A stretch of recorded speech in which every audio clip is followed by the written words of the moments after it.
Today's show brought to you in part by our friends at Adelphi Racing. You know, I'm serious about how much I like Adelphi Racing because I've become a member of the partnership. And since I have, I've been super impressed with the level of communication from Matt Cudair, who you've heard on these airwaves, sending out reports when the horses work, keeping you abreast of everything you need to know, really letting you know you're part of the team. Adelphi, we're doing things a little bit differently, and we're having a lot of fun with it. A lot of direct communication with the team, as I mentioned, and it feels like you're really part of something with the Adelphi Racing Club. I highly recommend it. And on the news front, after selling almost all of the inventory, there is some new inventory available because the team bought a horse out of the Maryland sale last week, the 2-year-old in training sale. They landed HIP 278, a very nice New York bred son of Looking at Lucky from a productive female family. To learn more, go to adelphiracing.com. That URL once again, adelphiracing.com. If you have any questions, especially now that I'm a part of the team, feel free to reach out to me as well, at Looms Boldly on Twitter, or via the contact page over on inthemoneypodcast.com.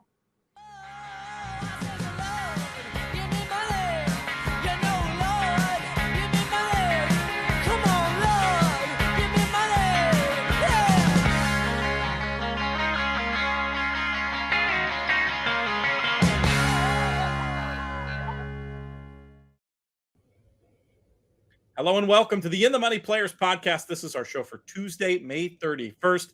I'm your host, Peter Thomas Fornital, back with you in the Brooklyn bunker once again. A little bit unusual of a show. We're going to take it in some different directions today. I think you're going to enjoy the guests that we have on with you and want to just bring the first one in right away. You'll recognize him as a frequent contributor to the show and a big supporter of this podcast since the very beginning from Monmouth Park. It's Brian Skirka. Brian, how are things? Pete, how are you? I'm doing fantastic and happy as always to be on with you. You look like you're there in your office at Monmouth Park. How have things been going so far at this young meet? Good. I mean, relatively, and we got off to a little bit of a wet start, like most tracks on the Mid-Atlantic, so nothing really we can do about that. Our opening day didn't even happen because we got such bad weather that it got rained out, but yesterday was really our first real, kind of day. We had 12 races. It was, our best card of the year by far. We actually had a huge crowd yesterday. It was day 2 of our food truck festival. Today is day 3. So our meet started in earnest this weekend, and everything has been really good now that the weather has finally turned in our favor. You don't look like you've gained any weight after 2 days of a food truck festival, which I didn't think the camera's from the neck only, so that's why it's very strategically positioned. And then I'm in stretchy pants and no belt below the camera. I'd plug the food truck festival more, but by the time this posts, it will have happened. So we'll leave that there. Something we'll trump it up for next year. And man, I'd love to be able to come down. It's always hard for me. This is embarrassing, but Memorial Day weekend, this weekend, I think it's my last weekend in New York until September. Like that's how crazy it is. And the first stop on my dance card is nowhere other than Monmouth Park. Really excited to come down next weekend. A lot going on, but nothing more important than the Pick Your Prize contest.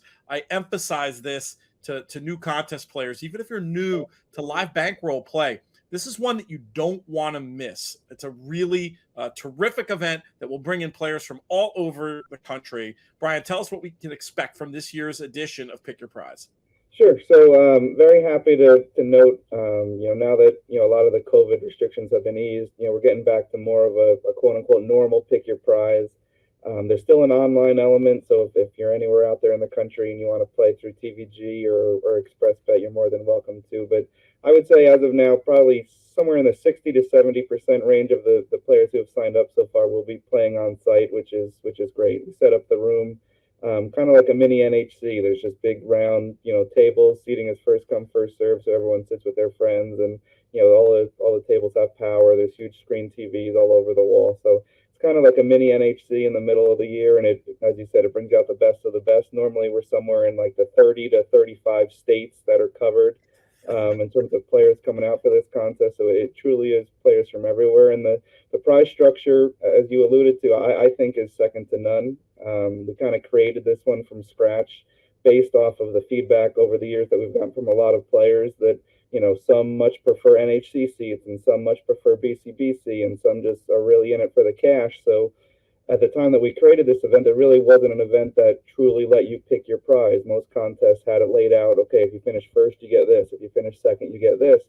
And we kind of said, hey, why don't we let the player, if you win, you get cash, right off the bat for finishing first. But in terms of the other prizes, seats or additional cash, you pick what you want. We have a literal prize board, which you've seen in our room, and in order of finish, the players come up and they literally select their prize that they want right off the board. So we've had years where players have selected all the cash. 2018, for example, Bill Rendino finished first. He picked all the cash prizes and he walked away with over $43,000 in cash.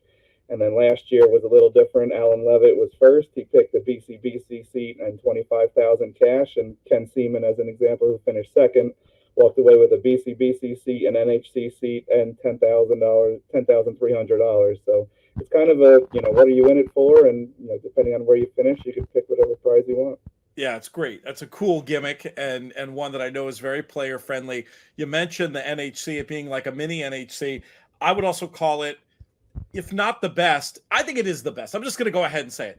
It's the best place to try to qualify for the NHC because of how many seats are given away and what you need to accomplish to punch your ticket to Las Vegas out of this event, because you have the ability not to necessarily run your bankroll up 5 times. You can, I bet you'll know this off the top of your head. I didn't prep you for it. I should have. But typically speaking, let's talk about the starting bankroll and talk about where that starting bankroll typically, and obviously it can change year to year. Yep. Past what happened in the past is no guarantee of what's going to happen in the future. Typically, what do you have to get that bankroll to be eligible for an NHC seat? Yeah, so I would say, so you start with $1,000, so it's a $2,000 buy-in, so your starting bankroll is $1,000. I would say if you double your bankroll going into the last race of the contest, so if you turn 1,000 into 2,000, which obviously is easier said than done, but it's work. We're not, as you said, it's not asking you to multiply it by 5. If you double your bankroll going into the last race of the contest, you will be right in contention to finish someplace with an NHC seat. I would say if you finish with 2,300, you start with 1,000, you finish with 2,300, you will be in a really good space to qualify for the NHC. Some years 2,300 is a lock, and some years 2,300 is right on the fringe, like I said, depending on the payout during the day. But if you double your money, you put yourself right in contention going to that last race. And we give away 20 to 22 NHC seats depending on the year. Last year, as an example, Stanley Bablish, a past NHC champion, qualified for the NHC. He finished in 26th place. That's so great. Out of 200, I think we had 226 participants last year. So not everyone gets an NHC seat, but if you want to say, it's less than a 1 in 10 ratio in terms of a big time prize. You finish in 26th place in a contest with 225 give or take players in it. So it's great.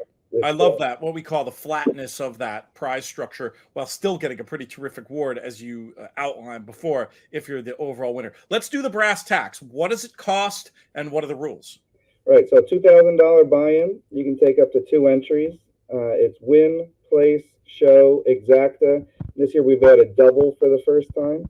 So win, place, show, exacta, and double. It's Monmouth Park races only. We should have I've told the racing office many times that we need a bang-up card on Saturday. So I would say at the minimum we'll have 12 races, all the way up to possibly even 14 races, to try to make sure that the contest players have as good a card as possible to wager on. You have to bet at least 5 races of at least $200 a piece. And then provided that at the end of the contest, you at least make those requirements, you're allowed to bet less than $200. So, if your first bet of the day or your last bet of the day is, you can bet $20 in a race if you want, provided that by the end of the contest, you have those 5 races of at least $200 a piece. This is really the one contest of the year here at Monmouth that is kind of more of a free-for-all, I call it. Normally, you're only allowed to bet 1 horse per race, but because exactas and doubles are a part of this race, it's kind of an added strategy. If you want to bet 5 different horses to win in a race, you can. If you want to box the entire field in an exacta, you can. Not that that's a prudent. I wouldn't recommend either of those strategies, but you are putting power in the hand of the player in terms of being able to do what you want, essentially, and to release some of the strictures that other contests have. It's another reason why I know people love Pick Your Prize. Correct. Yeah, and it's just it's good to see this year, especially as I alluded to earlier, the amount of people coming back on site, and as they sign up, the excitement that people, a lot of people haven't been let alone to this contest, but other than the NHC, maybe to any on-site contest in 2 or 3 years. So to hear a large number of players say, "Hey, I haven't been to an on-site contest in forever, and this is my first contest back on site," I'm happy to be sitting with all my same players and friends that I've been sitting with every year. Pick your prize. That's what not only the handicapping contest world, but horse racing in general and the world in general really is all about this year. Just getting back to those things that we all love to do together. Very well put. With so many contest players in town, are there any other opportunities, anything cooking Friday or Sunday for them to get involved in, or is all the focus on Saturday? No, we actually do. We have another contest on Sunday. It's a smaller one. It's a $300 buy-in, 2 NHC seats and cash prizes up for grabs there. That one is no pre-registration. So I will say, just going to go back to pick your prize really quickly. You do have to be pre-registered for that contest. There is no walk-up day of pay your $2,000. You have to be signed up by the day before. So I'm not asking you to sign up way in advance.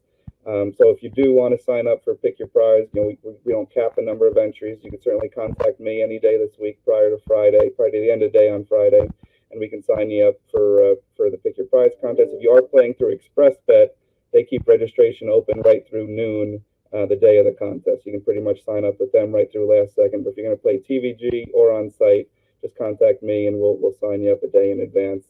And then the Sunday contest is walk-up only, no pre-registration needed, cash only the day of. And again, we'll take as many players as we can get on Sunday. But that was something we added a couple years into Pick Your Prize based on player feedback, with so many people coming from out of town to offer them 2 contests in one weekend. Just makes it more of a richer experience for them to come out on site. Yeah, for sure. A little more fun to be had on Sunday out at Monmouth. I mean, I've had a lot of great days out there, and why not play a contest while you're at it? I love the sound of that. You mentioned people reaching out to you to contact you. What's the best way for them to do that? Email, so bskirka@monmouthpark.com. You can find us on the website, or like I said, just bskirka@monmouthpark.com. Reach out to me, and we'll get you signed up. Again, you just have to be signed up by Friday. If you are going to play on site, we'll take half of we'll charge your credit card for the entry fee in advance, and then you just bring the cash with you the day of. And the last point I'd like to make, Pete, just for the contest is, I know something sweet to your heart, and you'll be here partially in Ford, is there will be fixed odds here at Monmouth, that day. So absolutely nothing having to do with the contest. Pick Your Prize is totally through the normal tote. But we are setting up a fixed odds window, especially in the main contest room, for any personal bets a player wants to make. I'm working with Dallas at Bet Makers that I'm pretty sure, if I can say this, but I think every player who participates in Pick Your Prize on site is going to get a $20 free fixed odds bet. Nice. Which you introduced. So that's kind of a little extra bonus to join us here on site. But yeah, absolutely nothing to do with the contest, but you could use it as, hedging for the contest if you want, or just to dabble in it. There will definitely be a fixed odds opportunity for every race at Monmouth on Saturday and Sunday. It does afford some interesting hedging opportunities, particularly in the last race. If you're torn between things and looking to take advantage of the equity in the contest, that's a good topic for a future conversation, because with fixed odds, of course, your great line, the odds you bet are the odds you get. So it makes hedging a little bit easier when the market can't move out from under you. Yeah, Bet Makers Day, it's sort of they're still sort of in their soft launch, but there are going to be some fun promotions. I'm going to hopefully be doing some work with them. Of course, Dallas has been on the shows basically every week since Monmouth started talking fixed odds, and this will be a great way for people to get exposed to it. Dip the toe in the pool. That's great. You'll be able to do it in the same room and not have to run to somewhere else to check out the fixed odds while the Pick Your Prize contest is going on. Well, this is great stuff, Brian. I really appreciate you coming on the show, and we'll make sure. I'll say this out loud so you and I can both remember it. Let's make sure to do some sort of last call notification through our airwaves / newsletter, so folks can make sure not to miss out on this great opportunity. Sounds like TVG, Xpressbet, or live at Monmouth. I heartily encourage folks to get to Monmouth if you can. always love the chance to talk to viewers and listeners. And, the contest world, this is where I came from. I don't do that much with contests anymore other than read ads for them. But it's always a pleasure to get a chance to get involved and get to see some of the people from that contest world, because it's a real community. And, I think that community is going to be on full display in your room on Saturday. I know you must be looking forward to it. Yeah, it's one of my favorite days of the year. I'm thrilled with I think this might be our 7th or 8th Pick Your Prize, and I'm thrilled with how it's progressed year by year. Every year it grows. The response from the players has been outstanding, and it's helped grow the contest too. Like I said, I'm the first. I've said this for years. I'm the first person to admit that I don't know everything really when it comes to anything, but especially contests. So if you have an idea, if you're a player, if you want to do this a little differently, we added doubles this year. We've never had doubles before based on player feedback. We added doubles. We have the contest on Sunday based on player feedback. So I'm the first person to ask for some advice and thoughts from players, and we'll certainly weave them into our contest. And the response and really the amount of fun and excitement that players have, that they say I see them at the NHC when I go each year, and then they say, "Hey, I can't wait for Pick Your Prize." That's really rewarding. So that just makes us want to put on as good a show as we possibly can for everybody, which we will this Saturday. If there was a Mount Rushmore of people who put on handicapping contests, Brian Skirka's face would be on it. Reach out to him for more information. We'll have him back soon. I'll let people fight about the other 3 faces. I'm just going with you for Hopefully now. They're a lot better looking than I am. That would be a scary mountain to look at. We'll be talking soon, my friend. Thanks so much, Pete. See you Saturday. We've had so much fun this year working with our friends at Santa Anita.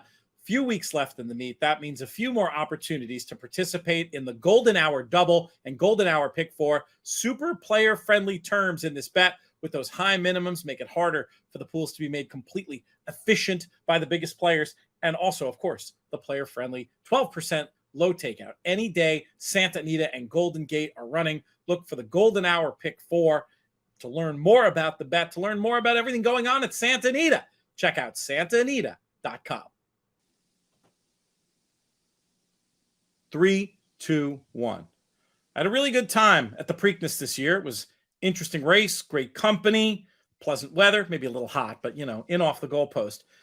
But, great racing. But the best thing that happened to me at the Preakness was I met the man that I'm about to introduce. We've talked so much over the last couple of years about the TRF Second Chances program. I've even had a chance to visit one of the programs and talk to some of the guys. But this was the first time I ever had a chance to have an extended conversation with a graduate of the program, an impressive guy who is making a life in horses now and other things, a graduate of the program. Tyler Frame, welcome to the In the Money airwaves. How are you, my friend?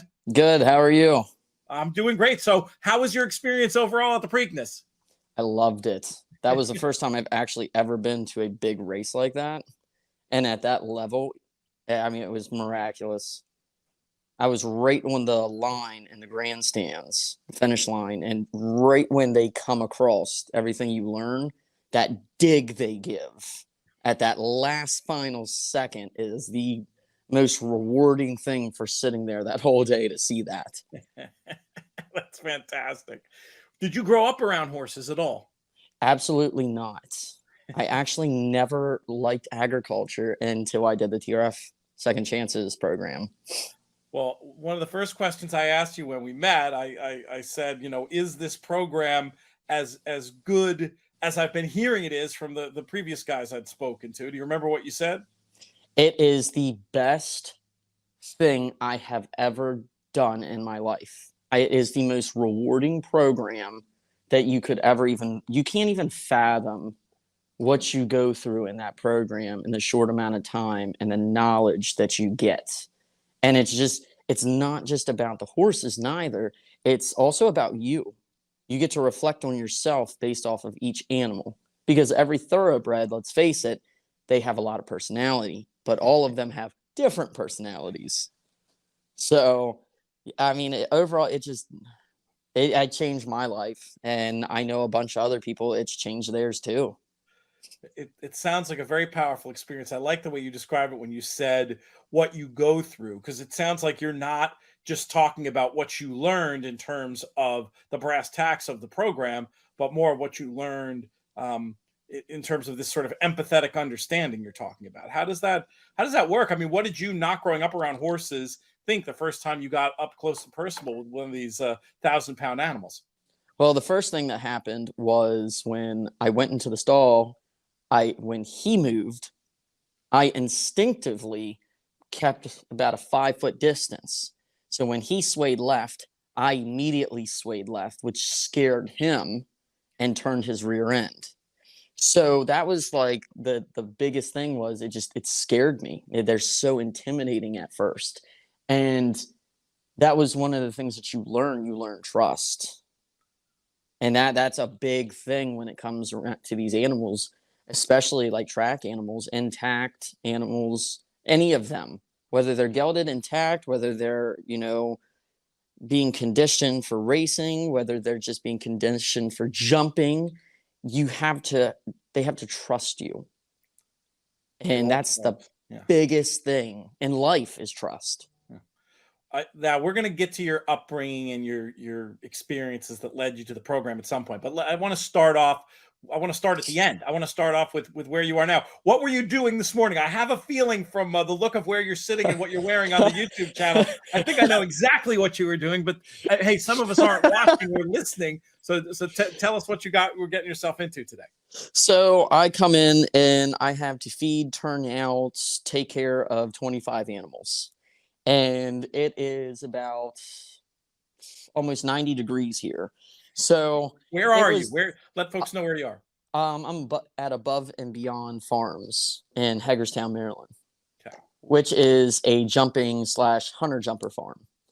And the biggest thing about this place is when it gets hot, because there's very little shade in the fields, it gets hot. So as I was making feed, I'm like, wait, it is getting really hot. So I had to run around the farm, turn on every fan we had, close doors to cool it off, and then run them in as quickly as possible, and then finish feeding them. How are they doing? How do they handle the hot weather, the hunter jumper types? So they don't necessarily like it. One, they get antsy when it gets too hot, and they want to come in and get fed. So they're already antsy because they want to get fed, but then we add the heat to it. And then I had to change up the pecking order, which is who goes in first, because some of them are older than others. And so the fact that I was bringing in other ones that shouldn't have went first, well, the herd leaders did not like that. It is amazing, the personalities and that mentality that as herd animals, and you see that sometimes play out on the racetrack. It's amazing to hear it confirmed from your own real life experiences. Do you have any ambitions to work with racehorses, or are you happier in the world where you are now? So eventually, I'd like to go work out east. There's a place, I think it's called Hope and Anchor Farm. It's owned by Lewis Weatherman. I want to work for Lewis, but at this point, I don't have enough stallion training. And that's actually one thing that I'm working at another facility. I'm working with a stallion. So eventually I could go out there and work at his breeding farm and then make my way back into the thoroughbred industry. Very interesting. Now, you ride horses as well. Where did you pick that up? So I actually started riding at Coexist Stables in Mount Airy, Maryland. It was only a short time. And then I went to a friend. She has about 4 or 5 of them. And I started riding hers, and now I'm jumping. That happened too quick. That's pretty crazy. And you've done a little freelancing in the riding department, and not just horses, from what I understand. Yeah. So I am a bronc rider. And Vexel Sports is one of the biggest people that backs me in that. It's fun. It's intimidating. And the worst part is it's not like it's PBR. It's local farms in our area. They have a private circuit that they do. And we do it for charity. And all the money goes to either a farm that is down because of COVID, or somebody that, can't afford to take care of their animal. So that money goes towards their feed, their veterinary, everything that would help them from, having the state seize the animal. Or they'll go to a serious charity. I mean, endless stuff it goes to, but they only keep it within the equestrian world, which is good because we don't get that much funding at smaller farms that have less meaning to the horse industry. But back to it, yeah, it hurts. It does not feel good. I thought you told me you were thinking of getting on a bull. That's what I was referring to. So yeah, in September, bull riding is coming. I will be getting on my first bull, and I'm sure my mother will cry. It's complete insanity. Well, hearing these stories, now granted, you take it above and beyond with how you've embraced the horsey / cowboy life. But let's talk in broader terms about the program. I mean, are you some kind of unicorn, or have you seen the program have this type of effect on other people? So it's a yes and no. So I've been told by a lot of people within the TRF community that I am the unicorn because I've taken it to this extent. However, there are some people that, yes, they do get involved in the equestrian community, but out of the program, just because we don't get involved in the equestrian community does not mean it did not benefit you. There was a guy, I cannot remember his name off the top of my head, but I actually recently found him on Facebook. He did not like anybody when we were in prison. He hated everybody. He hated police. Everybody was wrong but him. And I watched him do this program and work with Sarah Stein, the lady who was running the program at the facility level. I've interviewed Sarah on these airwaves before. Listeners, the hardcore listeners will remember that chat. Very moving hearing her talk about her experiences. Yeah, absolutely. She's a hero. But the thing is, when you work with Sarah and Sarah works one-on-one with you and the horses, you learn that you are not just some guy with a DOC number that has a charge. You learn the fundamentals. Okay, now you're a person. This is how you're going to be treated. Now you have the abilities to understand, have empathy towards others. You have the ability to reassess what happens. Because it's not that Sarah wants you to get hurt, but she kind of does. Because when you get bit by a horse, she wants you to reassess it. Okay, anytime you get hurt by a horse, it's your fault, 100%. But the thing is, you need to understand, okay, what did I do wrong? And what can I do next time to prevent this? You know what I mean? And that's reassessing. And she teaches you what's called positive reinforcement. Reward only the good and ignore the bad when it comes to these animals. So, and the way that applied to me was I basically, ignored bad things in my life and only pursued the good. So, and that's one of these things. I mean, I see a lot of people that I know that went through this program not work with horses and be successful in life, not come back, utilize the skills which TRF has taught us. You were talking, I sort of derailed you when we got into talking about Sarah, but your friend who you met in the program, who at the time didn't like anybody, who you reconnected with on Facebook, what was his journey like? So from the beginning, from before he got incarcerated, because I can make it quick and sweet. More from going from not liking anybody to, even being on Facebook and being available to reconnect with someone such as yourself. So he went through this program with no family, no nothing. The state had actually taken away his brothers and sisters from him because his parents left when he was at a very young age, and he was forced to do things that people shouldn't do to try to keep his family fed. And so he had no family, no nothing, which made him miserable.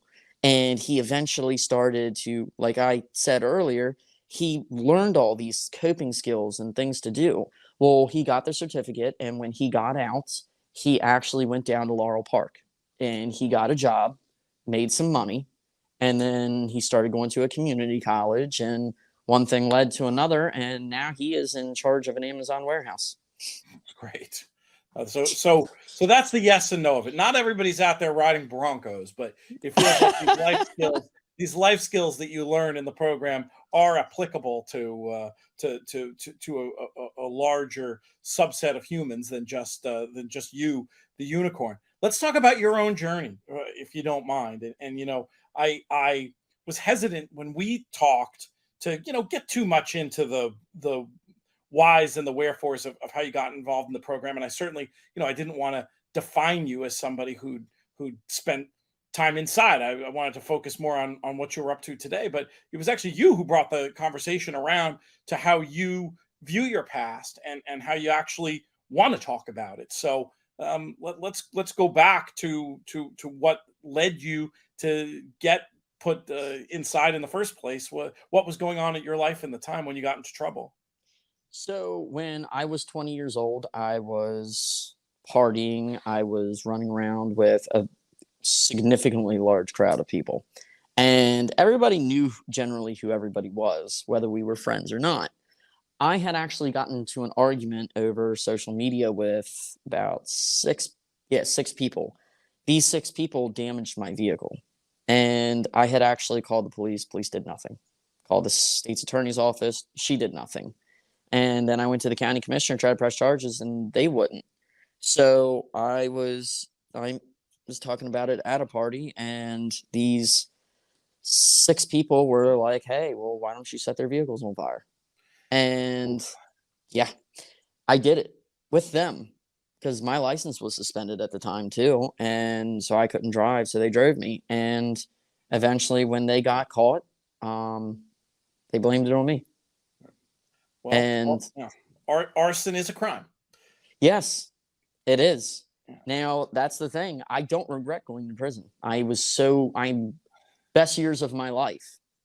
When I got incarcerated, the first day of the county jail, I hated myself. I hated everybody. I didn't know what was going on. I was just manic. And 9 months I spent in a small pod in the county jail, and I kind of started to learn a little bit about myself. So I thought. And then when I got sentenced to prison, which was a significant amount of time, compared to my co-defendants, I was so mad because my co-defendants got 2 weeks in the county jail. I got 25 and 20 years over my head and 15 in prison. I only had to do 8.5 because I was good.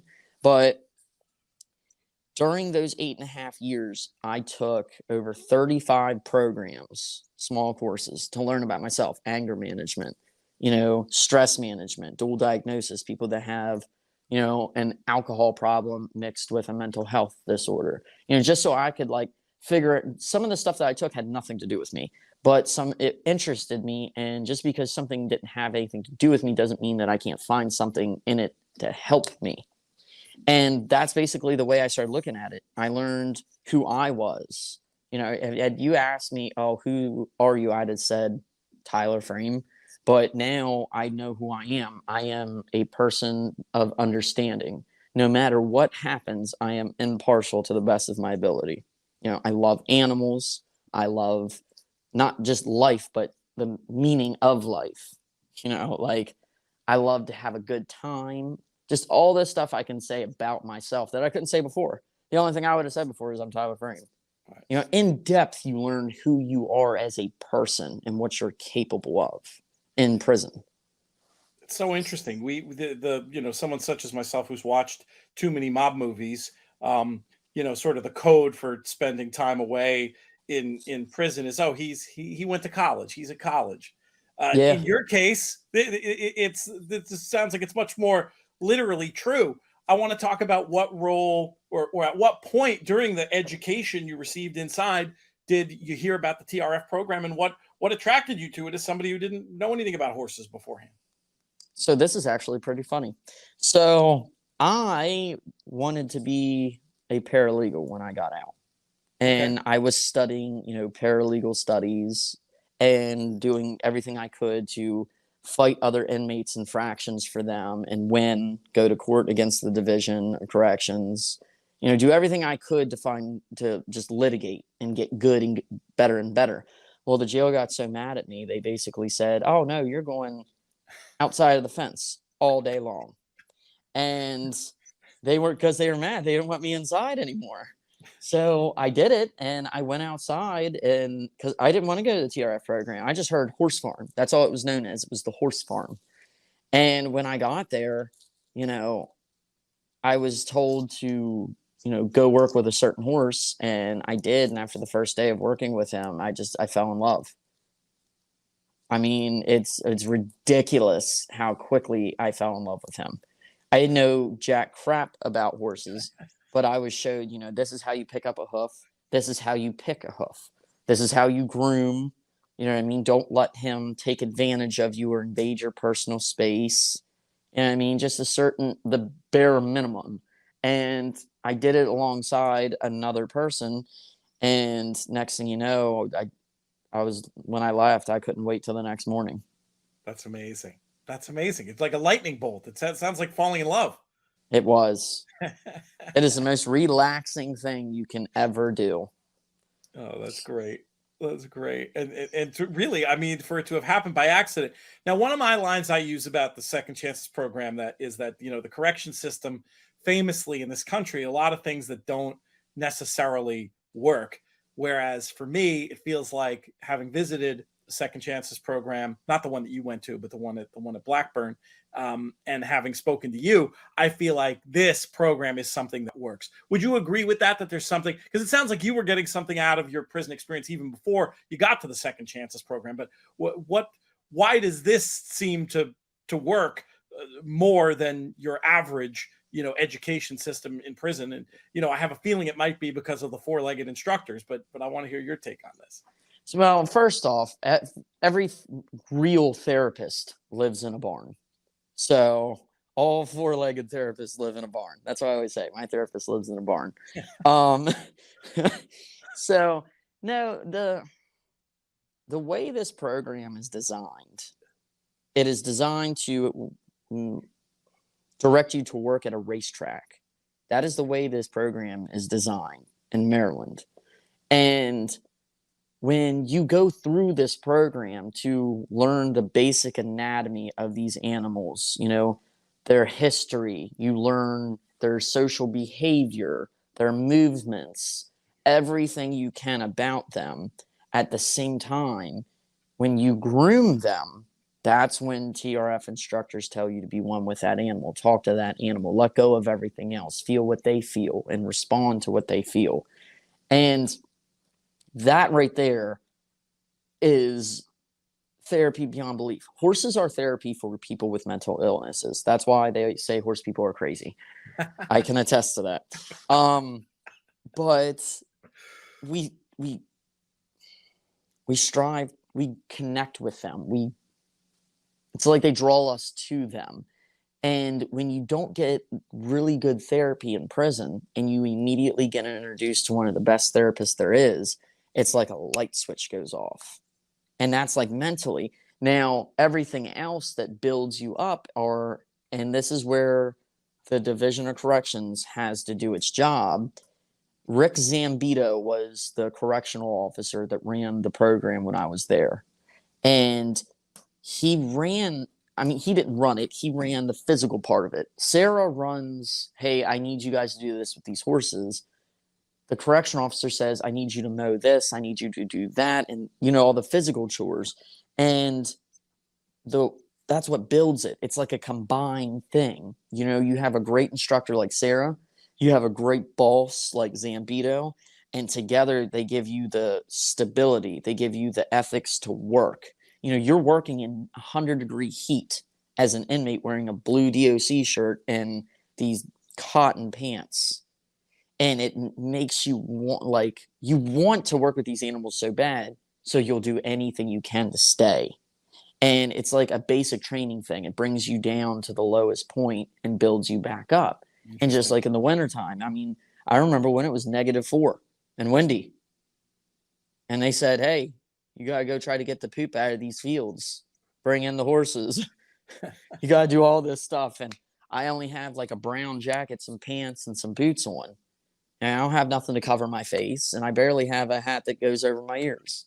But I wanted to do it. And it was like I was getting so much out of it mentally.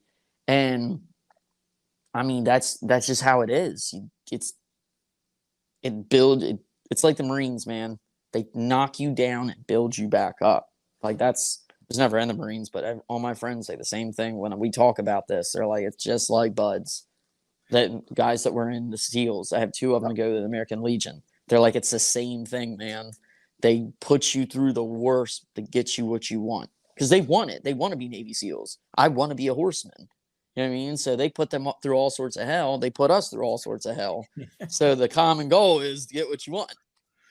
Are you still in touch with other people that you were in the program with? I'm curious about the type of camaraderie that develops and what the experience is like for other people as well. So I am in touch with 2 people that were in the program with me. One of them is Peter Forlifer, and he is actually working at a farm out in, I think, Central Maryland right now. And the other guy is Alex Wooten, who has all the stories done on him being down at Laurel Park. Yeah. You guys might know Alex. Alex actually is running his own farm now. That's great. Yeah. I mean, these are not common success stories coming out of prison, even the educational programs, from what I understand. There really is something special about what you guys went through. Absolutely. And, what's really funny, Pete, is I have a buddy that was out west, and they have a horse farm program, and it's not a TRF program. And I talk to him every once in a while, but when we first met up, and we actually met on the Maryland Horse Industry Board on Facebook, and because I put out an ad, asking if anybody needed hooves picked, anything that I could get. And he had actually responded because I put my TRF resume on there. But when I went out there, I still had my TRF book, the one that, we had to learn from. And I showed him it, and he was like, "You guys are so lucky."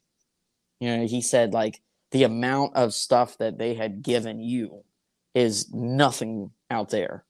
You know what I mean? Everybody does it, but, they don't do it as good as TRF. TRF goes like literally above and beyond to make sure they get all these different books on horse behavior, anatomy, plants that they can't eat, all their nutrition, how to, what their living environment should look like. And that's where all of us that still stick together, like me, Alex, and Pete, still talk. I mean, we talk about it all the time. Like, TRF put us ahead of the game. I came out of jail, and I remember going to the first farm that I had ever went to, and I knew more than what they thought that I was going to know. They did not think I had the ability to do what I did. That's that metaphorical leg up the program provides. Now, additionally, you're doing all this work around horses, but you're also doing this ambassadorial work, not just talking to me here today, but other things. I mean, I don't know, if I were you, part of me would want to not worry too much about my past and just go forward with the skills you have and the opportunities in front of you. But you seem like it's really important to you to own that past and make it part of the work that you're doing with TRF. Is that a fair assessment? It absolutely is. So I go to as many farms as I can, to law enforcement if they'd like to have me. I go to different legions in Pennsylvania, and I talk to people about the program. I talk to them, try to get people to understand that, 1, felons aren't bad people, and 2, this program is awesome. Support it, donate to it. You know what I mean? If you have land, you should allow TRF to lease the land, and then they can bring inmates out, and then you could get a tax deduction. You know what I mean? Hell, you already have land, you're getting paid for it, and you're not having to maintain it because they do it. Yeah, it's kind of a big win for and that's exactly. Yeah. And right now, I'm hoping Kim is going to come down and talk to somebody. I'm hoping that I can get him to lease this land to TRF. I'm hoping. And if he does, I am going to feel like the greatest success out of this program. I'm going to be like, great. Yes, I did that farm. You said something really interesting when you're talking about felons not being bad people. I think you're right that that's a message that wider society needs, and why I think it's a good thing. As a media guy, I hesitate to brand you as such, but by wearing it on your sleeve and talking to people about it, I think you help normalize the idea that, hey, a felon can do his or her time and become a productive member of society. And you seem to like to be a living example of that, and are, I don't want to say proud of your past, but like, you own it and you don't want to shy away from it at all. I think that's really interesting. And I think for a lot of people, to get to meet you and see how impressive you are and see your accomplishments, it's going to open them up to the wider possibilities of like, yeah, maybe I want to offer an opportunity to somebody like Tyler to help them get their life back on the right track. I mean, that's where my brain went when we were talking, that it's actually really important that you're doing that. I will tell you this. When I first started working at Coexist Farms in Mount Airy, there was 47 horses down there, and their lesson program is beyond belief. I mean, they're a great lesson farm. I love it. But there was a lot of different people, you know what I mean? Kids, parents, kids' relatives that come down there.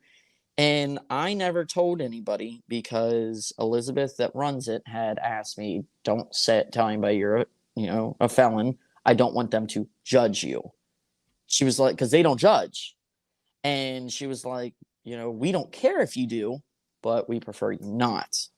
And eventually everybody saw me wearing my TRF hat, and they would ask me, how did you learn about horses? So I maintained, I went around it and told them as much as they needed to know. Well, one day a woman came in with my article that TRF had put on their webpage, and she was like, I cannot believe that you were in prison. And I was like, shit.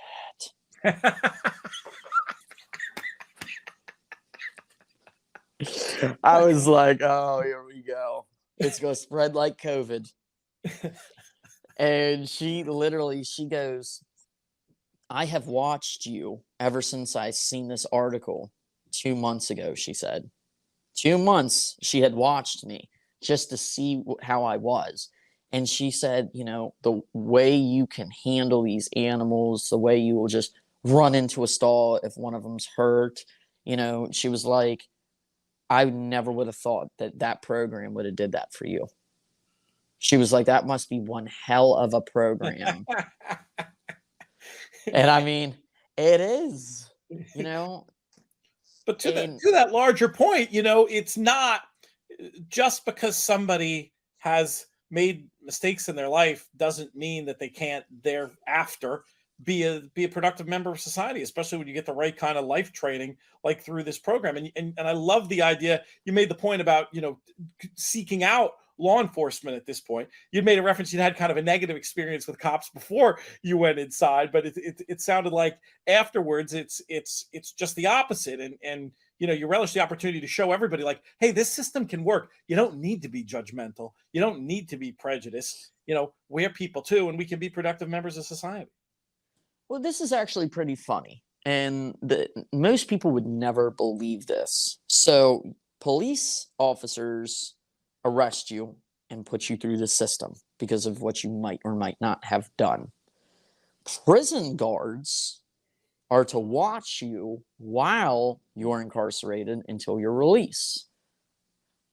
More prison guards are more judgmental on felons than police officers are. This is actually pretty interesting. So I'm a member of the American Legion, Post 42 in Hagerstown. And when I worked there, I talked to so many people. And eventually it spread like wildfire. Hey, Tyler's got an ankle monitor on. He's on home detention. He's kind of still in prison. And the police officers that come out there, because they were in Iraq, etc., or their dad was, so they get, membership. They used to tell me all the time, because they were like, listen, don't not come up to me because I'm a police officer. I know that that we all know, you did what you did, and you conduct yourself in a positive manner. You're on a website, you work with horses, people trust you to work with their $10,000 animals. So there's no reason why we wouldn't trust you. We don't judge you because you're a felon. We judge you for what you do after you become the felon, is what one officer once told me. And at that point, I realized, and this is funny, he was actually one of the police officers who had something to do with my arrest. But when he said that to me, it made me realize, okay, I have a shot in life.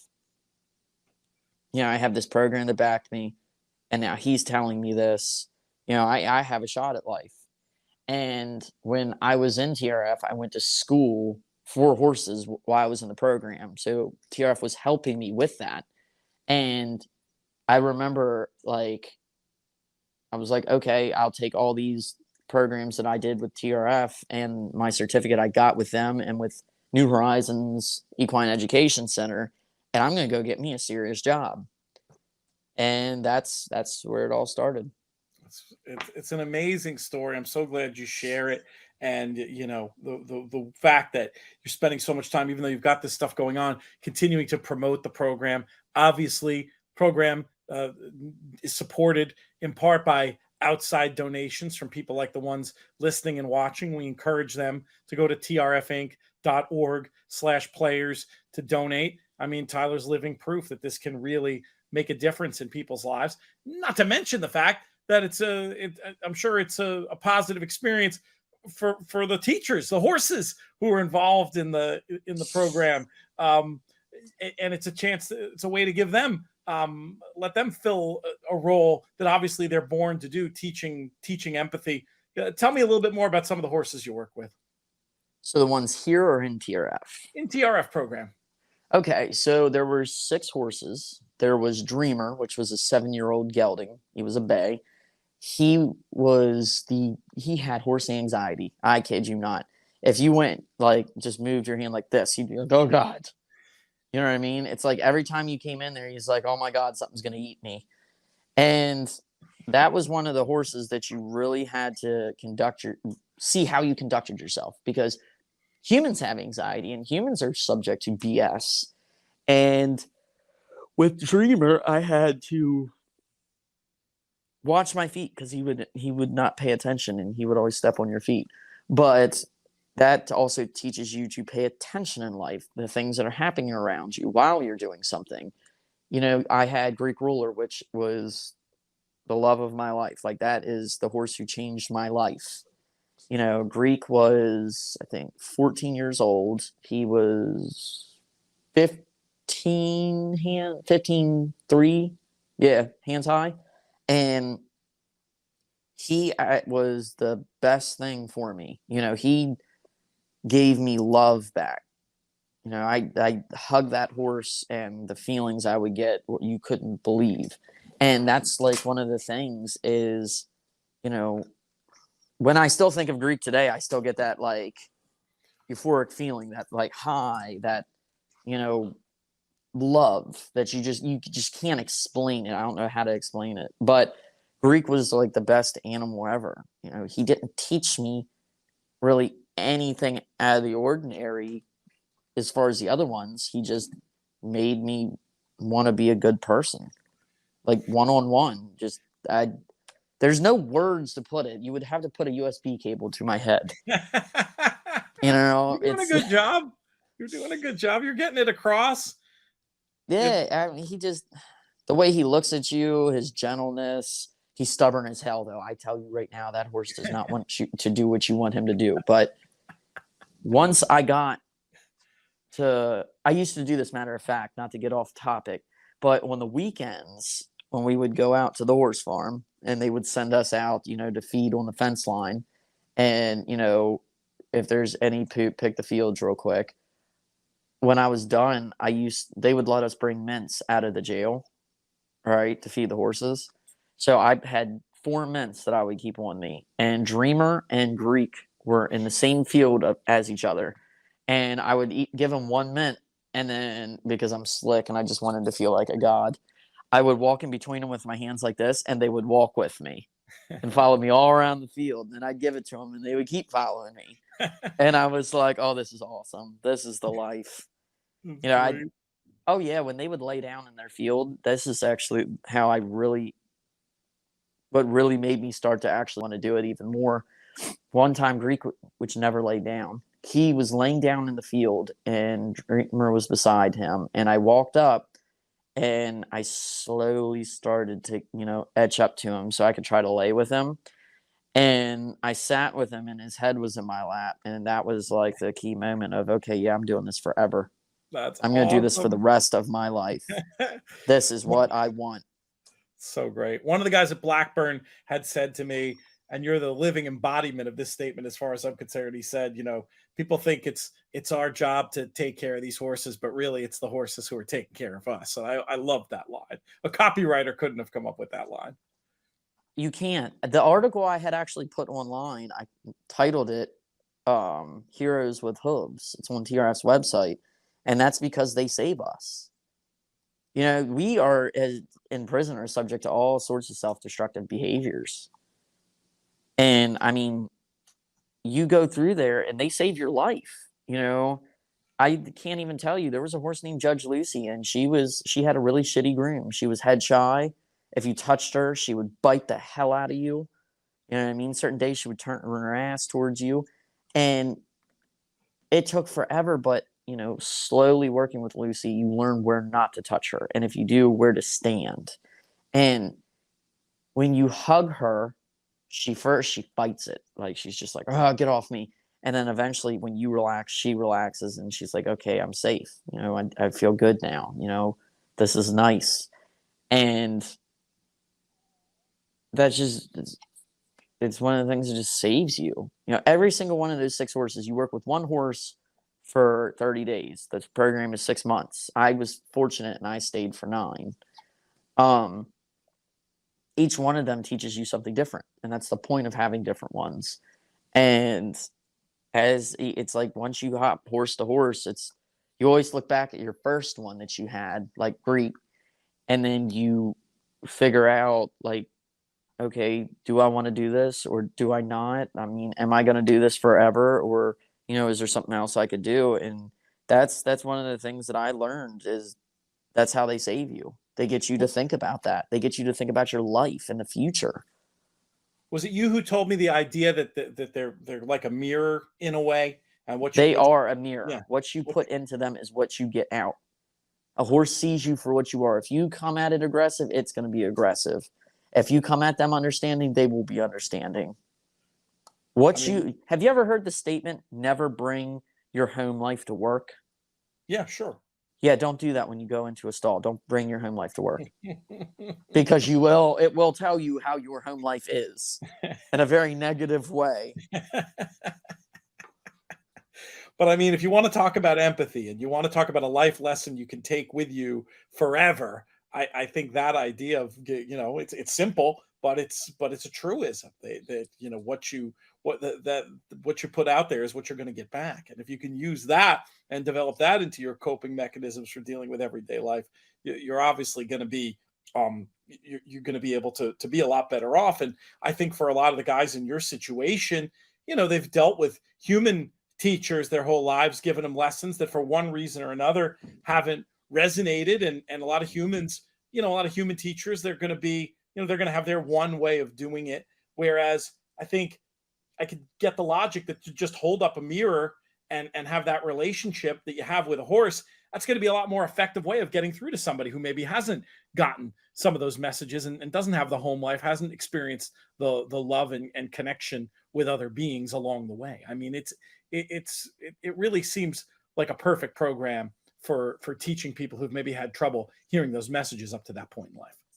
It definitely is. I mean, I can't even tell you, when I went through high school, my teachers didn't really care whether or not, I passed. They didn't care. And because I had, bipolar and anxiety, and I had a learning disability, and it's like they didn't care. They didn't care to teach you stuff. I mean, I remember going through prison and thinking, like, I never learned this social normal thing. I was never taught these things. And they're like, you didn't go to high school?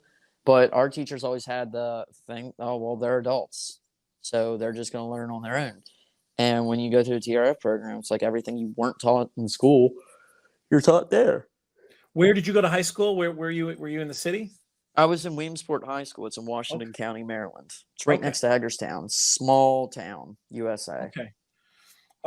It sounded like a negative stereotype of, I was thinking of the high schools in The Wire when you were talking about that. That's why I said that.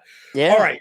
We're almost out of time, but I do have one more question on a much lighter note that I want to ask you. So knowing your background, having spent some time inside, and the fact that you're doing all this cowboy stuff now, you must have a lot of trouble getting dates.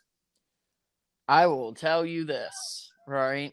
So I made a Tinder, and I put I put my photos of me on Tinder, bronc riding, or the photo with me working on the horses, and attached my TikTok to it. So by the way, I have a TikTok, and I do TikTok videos. I'll send them to you. And they hit you up like you would not believe. When I first got on Tinder, I put no horse pictures, and I was like, not getting too many hits. Man, I put one grass puppy on there. Flock to you. I mean, it is crazy. I have people adding me on Snapchat. They're like, oh, hey, I got your Snapchat off of Tinder. And I'm like, okay. And they're like, yeah, it's kind of hot what you do with the horses. And I'm like, okay. We can work with that. We can definitely work with that. Social media wise, we'll skip the Tinder, but where can people find you on TikTok, Snapchat, Facebook, Twitter, wherever you're looking to be found? Where can people find you? So you can actually find me if you can add me on Facebook. It's Tyler Frame. There's a photo of me holding a horse, not the one with my tongue out. That is an old page I don't use. You can actually find my TikTok. I think it's T frame _HRZ as in zebra. My Instagram is Tyler W Frame, and my Snapchat is the same, Tyler W Frame. Well, Tyler, thank you for your time here today. We're going to have you back to talk about more stuff because this was just time that flew by. I really enjoyed both of our chats. Really appreciate you on obviously a busy morning there coming to us from, is that the tack room, I'm guessing? So this, I will move the camera around. This is our indoor arena. Oh, you're in the arena. Oh, cool. And yeah, there it is. This is the indoor room of which I try to frequent when it gets too hot. Yep. So, and it is AC'd. So, and it also has a fridge. Oh, key. Cold beverages. We like cold beverages. Absolutely. And it's got a pinball machine over there. So wins all the way around. Tyler, thank you so much for your time today. Give to the program, folks. We even have some premium stuff if you go there now. trfinc.org/players. Tyler, we'll be talking soon. Okay. Thank you, Pete. You heard all about the Pick Your Prize contest earlier in the show. Brian Skirka mentioned about fixed odds at Monmouth, the return of fixed odds after a century off in American racing. Right now, just Monmouth at Monmouth, powered by our friends at BetMakers, but soon going to be spreading throughout the state and hopefully throughout the country. Great way for players to get involved in horse racing. You really take control of what value means because the odds you bet are the odds you get. Right now, Monmouth at Monmouth, which is expanded to Fridays on the calendar as well. If you can get down there to check it out, I highly recommend you do so. And to learn more about everything going on at Monmouth Park, you can go to monmouthpark.com. That's going to do it for this edition of the show. I'd like to thank Tyler Frame and Brian Skirka for joining us on this early week show. Remind folks the best way to stay abreast of all the content on the In the Money Media Network is to sign up for our free newsletter, inthemoneypodcast.com/email, exclusive content, and just a good way to support us. And like I said, just be aware of what's going on. And if you want even more little digests of all the picks from the shows, extra content, written and video and audio, sign up for our Plus service, just $15 a month, inthemoneypodcast.com/plus. Other thank yous. We'll thank producer Craig for stitching this whole thing together, pushing all the right buttons, as he so typically does. Our founding partners, the Thoroughbred Retirement Foundation, and also 10 Strike Racing. Looking forward to seeing the crew from 10 Strike a whole bunch this summer, Belmont weekend, and then hopefully up in Saratoga as well. No doubt in Saratoga as well. Most of all, though, I want to thank all of you, the listeners and the viewers, for making these shows so much fun to do. We really appreciate your support. Could not do it without you. This show's been a production of In the Money Media. Our business manager is Drew Coatney. Our chief creative officer is Jonathan Kinchin. I'm Peter Thomas Fornatale. May you win all your photos.